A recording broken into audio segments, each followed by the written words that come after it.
I know, just don't jump right into it. Like, you're in the car with me. I know a lot of people hate the human-animal concept that I use. But let me explain to you what a racist is. All right? A racer is a person that rides a horse, flies a plane, drives a vehicle, or runs on his or her feet from point A to point B in competition to those to their left and their right. All right? An e-racer is something that descripts or totally vanishes or removes things that are presently and currently wrote down that you do not agree with. A racist is a system of communications of people, personnel, organization, money, finance, foundation, history, plans, and power that is constantly going 24/7 and never stops. That's what racism and racist is. If you're making less than $1 million, you don't have any employees, you have bills just like I do, all you are is an asshole or a hateful person that just so happens to not like color or certain individuals. It's impossible for you to be a racist. You're too inferior to be a racist. So if you're calling me a racist, that's a false statement, because I have no power to delete you from your job, to stop your pay, or to make your life, living standards, or the education of your future family or children uncomfortable. Or stop. We are too inferior to be a racist. What we can be, though, are humans, subhumans, and animals. That's what we can be. Being mammals that walk upright, that have a communication language, we're only capable of being human, subhuman, and animals. That's it. And if you don't know what a subhuman is, just look in the slaughterhouse, what they do to those pigs, those cows, and those chickens. Look at what a majority of those people do to what you call your food. What an animal is, like I explained before, is when a child is shot, you try to say that the child is an adult, or he was aggressive and flip-flops. And we have thousands and thousands of children getting shot each and every day by those who are set here to protect the property around us, not to protect you. But they just so happen to be a hit squad. I'm not gonna jump on that rant. I just thought I'd explain that to you today. When you look at what's going on, and people say, well, we ought to do something about black and black crime first. Really? When I told you before that y'all had the same type of crime in the Wild Wild West, in the Civil War. And those disputes wasn't even over drugs. It was over collateral stocks called slaves. One territory had slaves, the other territory didn't have slaves. One was getting a lot of free money, one was losing all his money. Industrial warfare. What was the Wild Wild West about? Capturing land, capturing cattle, farmland, tobacco. The same thing it's always been about. Profit. When you ask yourself, when's the last time, what case really stood out? Let's take away these 409 deaths yearly, which is 13,000 some damn deaths by police since 1985. Let's just get rid of that. Let's just concentrate on what's real. Okay, compared to the 13,000 deaths of policemen shooting unarmed, melanated individuals, when's the last time you've heard of about black on black crime being all over the news? I mean, actual killer and victim. When have you heard it? Go ahead, put it, say it, name it. When has it happened? I'm listening. So you don't even know if black on black crime exists. Just because Tutu and Trey Lee had an issue with each other, somebody stepped on my sneaks, was you there when the shooting happened? Was you there when they were busting at the club because he was hollering at his female? Black on black crime is human crime, just like white on white crime is human crime. But statistically, yours is a little bit higher than ours, way higher. I guarantee you, if you do a little analytical research and you actually look up how many white folks kill other whites compared to blacks killing whites or blacks killing blacks, you'll see that we're significantly very, very low. Not even enough to do a study on. You know, they always prove something in your brain when they say a new study was done or a new study shows, and your ass starts listening. Well, who did these studies? And as soon as you get off CNN and Fox News, do you go look up these studies? There's a lot of things in history that are unanswered, and this is what you don't understand. We're not your biggest threat. when I say we're, I'm talking to Caucasian brothers and sisters that actually hate me, or hate my color, or hate my race, or hate my culture, however you want to describe it. You actually think that you have to worry about a black person, a black man. Yes, of course, ancestrally, your people have done us the worst. But this is what you have forgotten. What you have forgotten is, long ago, there was a bomb dropped on Japanese Hiroshima citizens. There was an invasion of Vietnam.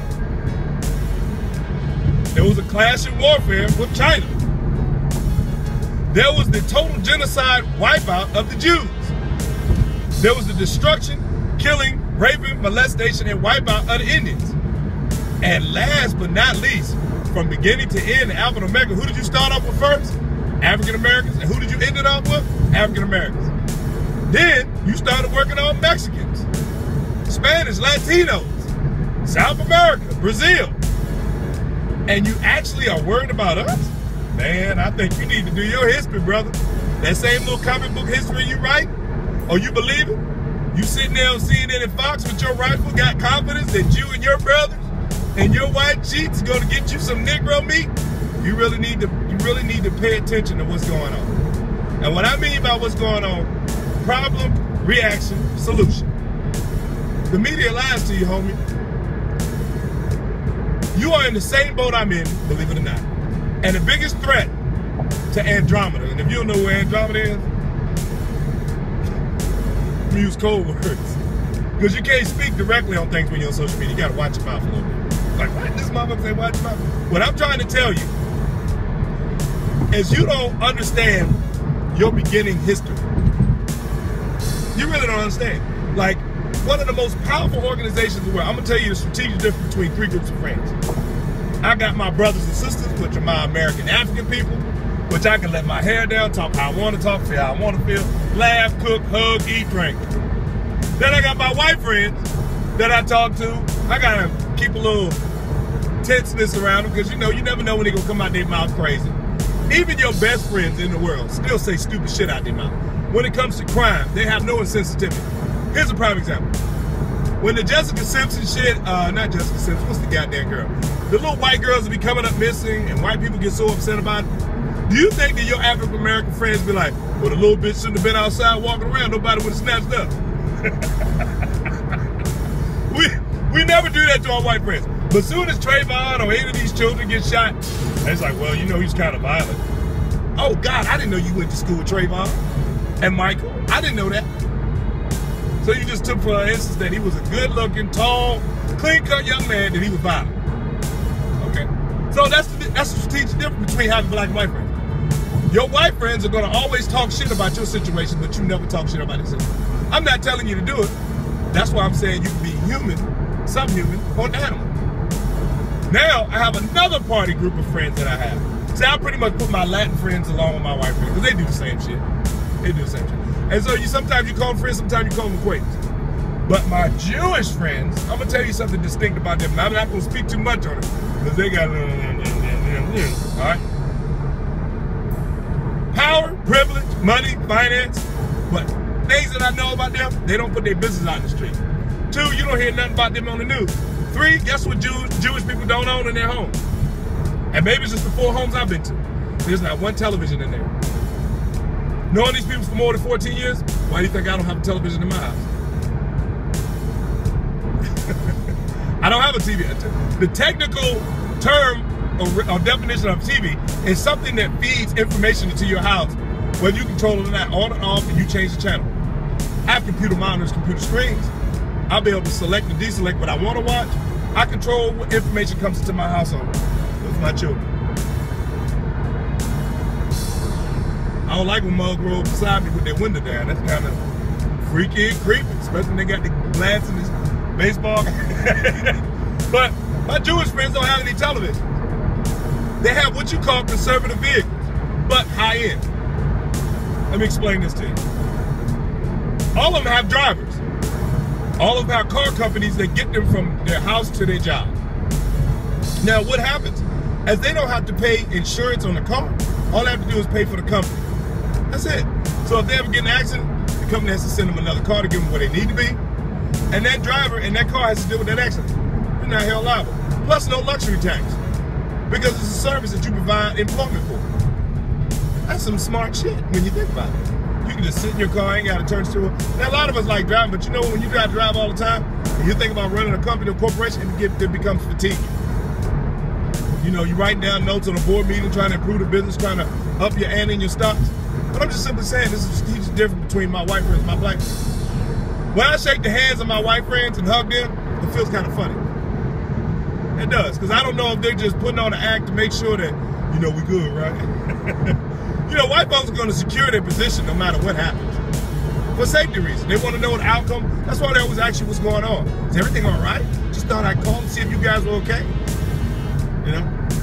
But it's like, it's times like this where they don't speak to you, which is funny. So I'm not upset about it, I'm just sharing it with people. My other friends, and I'm not going to use the word minority, of melanated or olive drab color, when they shake your hand and hug you, it feels a little bit more, almost like a black person hugging you and shaking your hand. It feels a little bit closer to them. I don't know why, but it just does. But what I'm trying to tell you, man, and I guess the biggest thing I'm trying to say real quick, is that a lot of y'all don't recognize or look at Jewish business, Jewish power, Jewish finance, Jewish political power, Jewish, period. Whatever Jewish may be, I still don't know, and I got friends that are Jewish. But what you don't understand is, Ford and Andromeda supported the Nazi regime that almost wiped out all the Jews. I mean, you got to think, man, even though what blacks went through, their stuff was on film. And I'm not saying that they got it worse than us or whatever, but all I'm simply saying is, they're not going to let Andromeda forget that. And the reason why they're not going to let Andromeda forget that, because some components of personnel or historical figures are still in power when this happened. Yes, they're still in power when this happened. So what you have to understand this, just peep game real quick. That shit, that historical event, that historical incident is not going to be left unanswered. It's not. And I would tell you right now, and this is out to some of the white people that watch it, some of them don't. I understand you got your weapons. I understand you got your fear of black people. But I'm here to tell you, home, we're the least bit of your words. Whether you're a police officer, a cop, SWAT team, we're the least bit of your words. Because once they get the cops to clean everybody else out, something's going to clean the cops out. See, this is where you have to be aware of AI systems, autonomous robotic systems, things like drones that can be remote controlled by one or two individuals that are key to the success of a campaign. We're the least bit of your words. We don't have any tanks, no planes, no sniper rifles, no explosives, no IEDs. All we got is good cooking, comedy, some good music, some feel-good sex, and some hugs, kisses, and laughs, and handshakes. That's pretty much it. And some of them still got their Christian beliefs in Jesus. While they allow their enemy to give them their own religion, they still practice it. Calling on the Savior that doesn't exist. Hell, even the Catholic Church knows it exists. A lot of religions knows it exists, except for my people. But what I'm trying to tell you, we're the least bit of your words. It's not a threat, it's a promise. That's just not going to go unanswered, man. You can't expect to think that you can drop a bomb on a whole country, or island. Invade another country of Asia Pacific people. Deploy combat actions on Asia Pacific people. And then later on move up your activities to people in the desert. Whether it be Arab, Iraqi, Afghanistan people. You can't think that you're going to do certain things to Brazil, South America, and places like this, even though you got Puerto Rico, Britain, and Italy, and Spain in your pocket. There's a lot of countries that you have screwed over, people you have screwed over. Women and children. You know what I'm saying? Palestinians, Indians. There's a lot of shit that went on, man. It's not going to go unanswered. I might catch your ass kicking too. If I got to ride it, I got to ride it. But please keep this in mind. When you're looking at my posts and I tell you about yourself and I check you, I'm not going to be the one up in your house. I'm not going to be the one handcuffing you, your daughter, your son, your wife. I'm not going to be the one taking away your rights. I'm going to be right along, right beside you, right along with you. Get my rights taken too. And the whole time I'm going to be looking at you like, motherfucker, you thought I was your enemy. And I can laugh about it because it's depressing when you think about it. Why do you think I bought an all-electric car? Have y'all been paying attention to the fuel prices? No, you haven't. Why do you think I tell you don't give up your rifles, no weapons? You know, with all these shootings with the cops, think about this, how stupid this is psychologically. They tell you, yo, put your guns down for Mike Brown. Why the fuck would you put your guns down? You didn't shoot Mike Brown. Would say Chineses. Think about that. Why would you put your guns down? As African-American men and women who are armed with shotguns, rifles, and handguns, and they're saying, yo, stop the violence, put your guns down for Mike Brown. God bless Mike Brown, but nobody black shot Mike Brown. No hood rat shot Mike Brown. No drug dealer shot Mike Brown. No armed robbery guy shot Mike Brown or Trayvon Martin. So you putting your gun down keeps you from protecting your home, which is really foolish to me. So a cop shoots a young African male and then they come out talking about the propaganda, put your guns down. This is why your community organizers need to be on point with their thought process. You can't have a community organizer that plays checkers. That's just stupid. You need one that plays chess. That knows the aftermath and after effect of a thought or voice, or when you're in the congregation, you put a speech out there and you say something, it has kinetic energy to keep rolling through the minds and thoughts of people. Why would you put your guns down? That's just dumb. You already see the Gestapo tactics that are going on right now. Why'd you put your guns down? White people ain't gonna put their guns down. Mexican Latinos ain't gonna put their guns down. So why they asking black people to put their guns down? That's some dumb shit. If anything, don't raise your gun to another person that looks like you. That's what I would say. Just don't. Ever. Again. If you got an issue with a person, say I'm sorry. If you in a drug game, hey, it is what it is, man. This the life you chose. You come up short on your coke, your weed, your heroin, whatever fuck you selling. If that's the case, that's the life you chose. Because the guy you got money and supplies from, he got his money and supplies from somebody, and it keeps going up and going up and going up, and pretty soon it ends up in the original hand that brought it in. The original hand. You're gonna get that one sooner or later. Don't put your guns down. Keep your guns up. Buy you some ammo. Get you an ability to capture rainwater and keep it sterile and fresh and clean for drinking. Buy you some beans and rice. I don't believe in eating bread, but you need to make sure you have the ability to buy dry goods to make bread. I'm serious. Baking bread in your damn house. Buy yourself lots of canned goods, beef stew, chicken stew, clam chowder. Something that can last you. You should have at least 3 months of food supply and 4 months ammunition. 3 months of food supply, 4 months of ammunition, and you should be able to collect rainwater naturally or from an area that's close to you. You need to recon that now. And if you've got a group of people that are together with you in faith, trust, and belief, y'all need to get together and be able to occupy a large space like some of these abandoned schools. Because when the utilities go out, your house ain't gonna be no damn good. Yeah. When the utilities go out, your house ain't gonna be no damn good. When all hell breaks loose, everybody's gonna fill up their tank. They're gonna go to the food store and try to buy empty shelves worth of shit. Then they're gonna find that time to try to purchase a weapon and get some ammunition. And once all that fails within that 3-day scramble, then they're gonna get nervous and start praying to who? That's right, Jesus Christ. When is he coming? He ain't coming with no weapon and no commando team either. So what is he gonna do for you? He's like, man, you going to hell. No, I'm not. It's the difference between an insane person that's listening and a person with sense that's talking. The reason why what I say doesn't appeal to you because you're still programmed. You're still under mind control. Hollywood propaganda has got you chewed up. You better look up who the BRICS Union is. BRICS Union. You need to look it up. Your politician and preachers are the same exact thing. There's no difference between them. Media and movies are the same exact thing.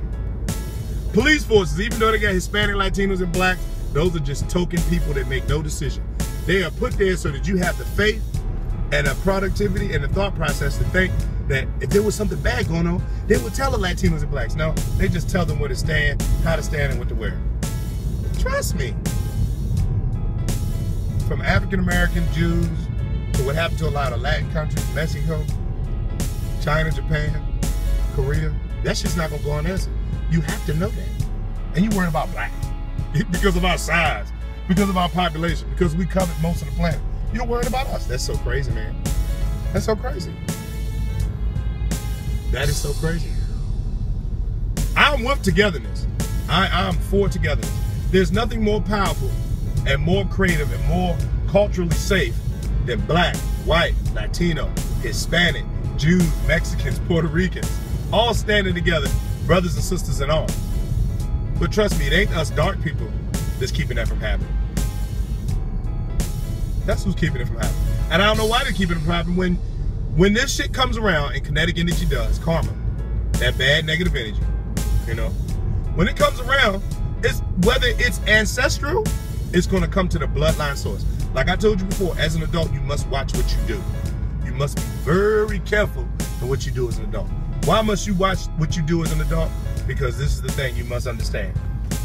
It may not do anything to you as an adult, but your kids are going to catch hell for it. Your children are going to catch hell for what you do. You must know that. You must know that. Us together means trouble for our suppressors. Yes, it does. You need to work on your food supply. You need to work on your arms. When I mean arms, I ain't talking about your guns.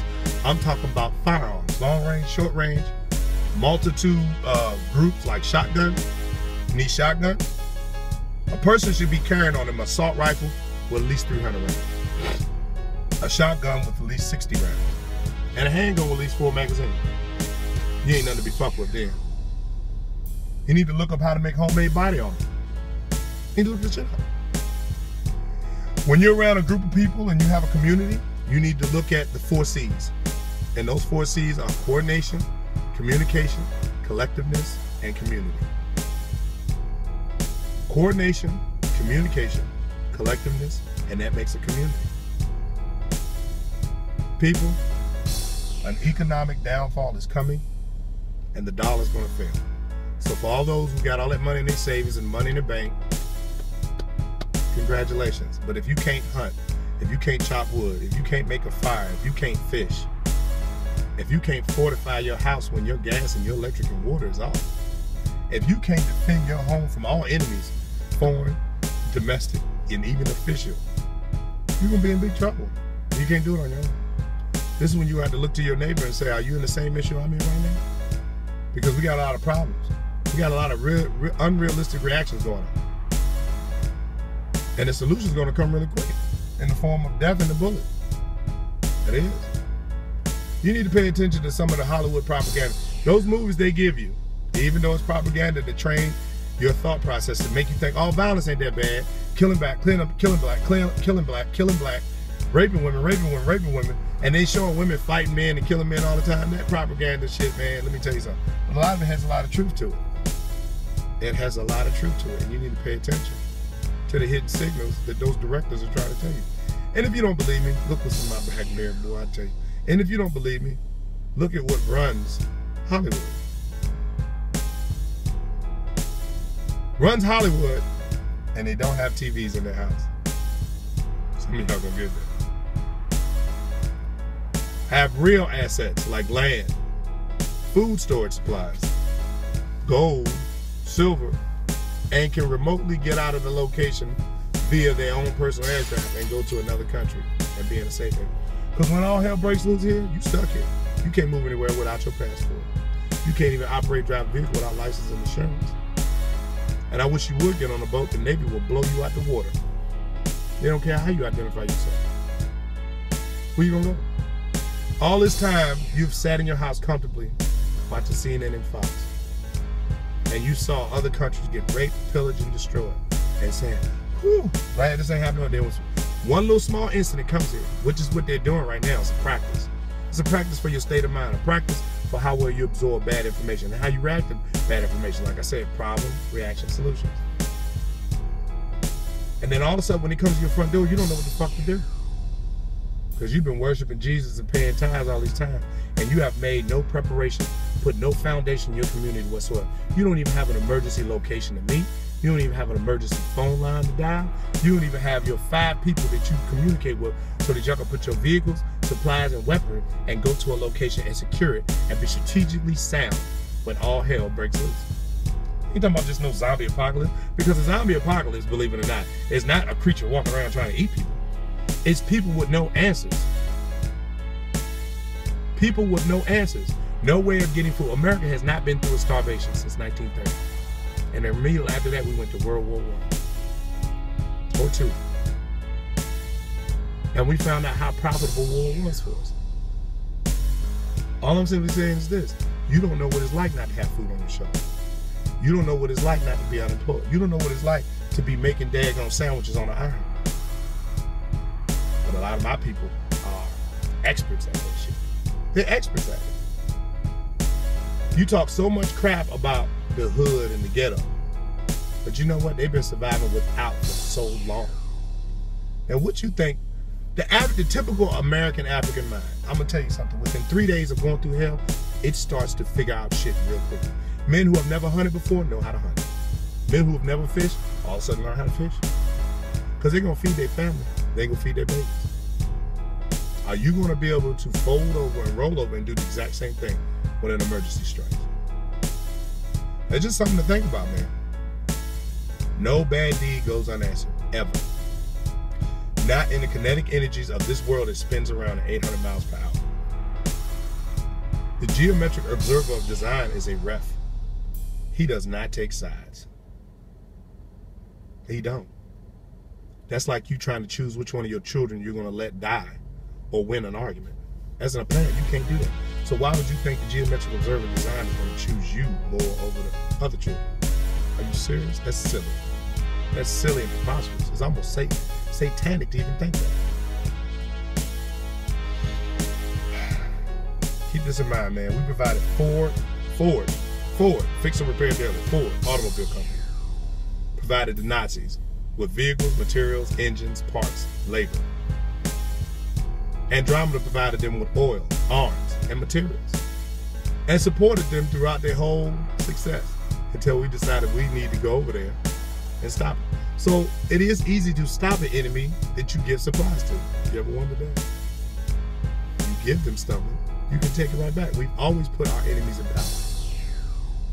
But now, people are starting to realize that, man. People are starting to wake up. People are starting to see what the distractions are between the media lies, Hollywood propaganda. Look up the BRIC Union. I'm trying to tell you, I'm trying to give it to you the best way I can. If you are still watching CNN, Fox, NFL, NBA, NHL, I'm wasting your time. Because you have a certain amount of confidence that says, oh, I'm straight, I'm good. Okay. You better have yourself an off-road vehicle that ain't no damn joke. It's amazing what rhino layers can do to a door. It does. It's amazing. There's a lot of stuff out there that you can spray your truck with. You can make it bulletproof to small arms. 9 mil or less, even 5.56. Hell, even 7.62 if you layer your doors correctly. I'm just simply saying, man, think about what's going on. Look at the economy. Look at how many people with high education level degrees are unemployed. And what do they work? On a computer. We're running out of dollars because the people that own the real dollars are backed by gold. The rest of us, we just got loose leaf paper that got green shit and dead presidents on it. That's not real currency. That's just like trying to drink powdered water. Do you want real water or powdered water? Now, in order to have powdered water, what do you got to add to it? See what I'm saying? We have been drinking powdered water for a long time. And now you're just starting to realize that the one element you needed to make powdered water is no longer there. You got to add water. Peace. Holla at you. Have a good day.